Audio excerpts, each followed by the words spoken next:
नमस्कार मित्रांनो, लाडकी बहीण योजनेअंतर्गत एक अपडेट आलेली आहे। आता बँक खात्यामध्ये 1 रुपया जमा करण्यात येणार आहे। तर 1 रुपया का जमा करण्यात येणार आहे ते आपण जाणून घेणार आहोत। तसेच मराठीमध्ये अर्ज चालणार आहे। काय अपडेट आहे ते आपण या व्हिडिओमध्ये पाहणार आहोत। त्यापूर्वी चॅनलवर नवीन असाल तर चॅनलला सबस्क्राइब करून ठेवा, ज्याच्यामुळे तुम्हाला अशीच नवनवीन माहिती भेटत राहील। चला तर मग मित्रांनो, व्हिडिओला सुरुवात करूया।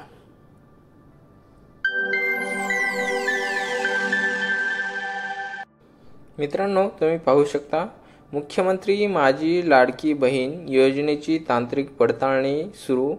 पात्र महिलांच्या बँक खात्यात 1 रुपया जमा होईल अशा अफवांवर विश्वास ठेवू नये, असे महिला व बालविकास मंत्री अदिती तटकरे यांनी सांगितले। तर त्या नेमकं काय म्हणाल्या? मुख्यमंत्री माझी लाडकी बहीण योजनेला राज्यात उत्तम प्रतिसाद मिळत आहे। या योजनेचा लाभ देण्यासाठी तांत्रिक पडताळणी सुरू करण्यात आलेली आहे। या तांत्रिक पडताळणीसाठी काही पात्र महिलांच्या बँक खात्यात 1 रुपया जमा होईल। जमा होणारा हा 1 रुपया लाभार्थ्याचा सन्मान निधीचा लाभ नाही, तर तांत्रिक पडताळणीचा एक भाग आहे, असे सांगून कोणत्याही अफवावर विश्वास ठेवू नये, असे आवाहन महिला व बालविकास विभागाच्या मंत्री अदिती तटकरे यांनी सांगितलेले आहे। तटकरे म्हणाले की या योजनेद्वारे अर्ज सादर केलेल्या निवडक पात्र महिला अर्जदारांच्या खात्यात पैसे जमा होईपर्यंत या संपूर्ण प्रक्रियेची तांत्रिक पडताळणी करण्यात येत आहे। त्यासाठी प्रायोगिक तत्वावर काही निवडक महिलांच्या बँक खात्यात प्रत्येकी 1 रुपया जमा करण्यात येत आहे। ही पडताळणी पूर्ण झाल्यानंतर पुढील प्रक्रिया सुरू करण्यासाठी निश्चितपणे मदत होणार आहे। हा एक तांत्रिक प्रक्रियेचा भाग असून याबद्दल कुठलाही प्रक्रियेचा गैरसमज किंवा कोणत्याही अपप्रचाराला बळी पडू नका, असे अदिती तटकरे यांनी सांगितलेलं आहे। तसेच दुसरं म्हणजे मराठीमध्ये अर्ज केल्यानंतर तो चालणार आहे का, तर त्याच्या बाबतीत पण वक्तव्य केलेलं आहे। मुख्यमंत्री माझी लाडकी बहीण योजनेला राज्यात उत्तम प्रतिसाद मिळत आहे। या योजनेसाठी मराठीमध्ये अर्ज करण्यात आले आहेत।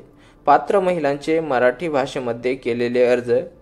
तटकरे म्हणाले की अर्जाची प्रक्रिया करत असताना काही तांत्रिक अडचणीमुळे मराठी भाषेतील अर्जाचा विषय चर्चेला आला होता, परंतु ही तांत्रिक अडचण संबंधित बँकेने सोडवलेली आहे।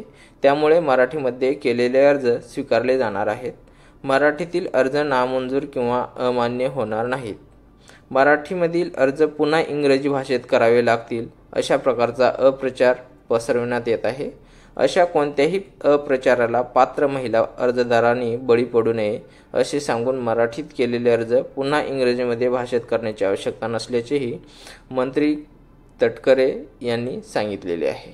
तर मित्रांनो, अशा प्रकारे ज्यांनी कोणी मराठीमध्ये अर्ज केलेला असेल त्यांनी तसाच राहू द्या, त्याला इंग्रजीमध्ये पुन्हा भरण्याची गरज नाही।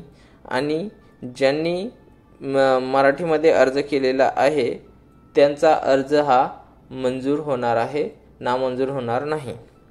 तर तुम्ही कोणत्याही अप्रचाराला बळी पडू नका, असे अदिती तटकरे यांनी सांगितलेले आहे। सुरुवातीला मराठीमधून केलेल्या अर्जासाठी अडचण येत होती, पण ती बँकेने आता सोडवलेली आहे। त्यामुळे मराठीमध्ये केलेले अर्ज काही चुकीचे नामंजूर होणार नाहीत।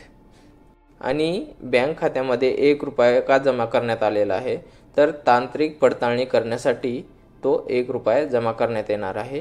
तुम्ही कोणत्याही अप्रचाराला बळी पडू नका, असे अदिती तटकरे यांनी सांगितलेलं आहे। तर मित्रांनो, अशा प्रकारची ही माहिती होती। धन्यवाद मित्रांनो। जय हिंद, जय महाराष्ट्र।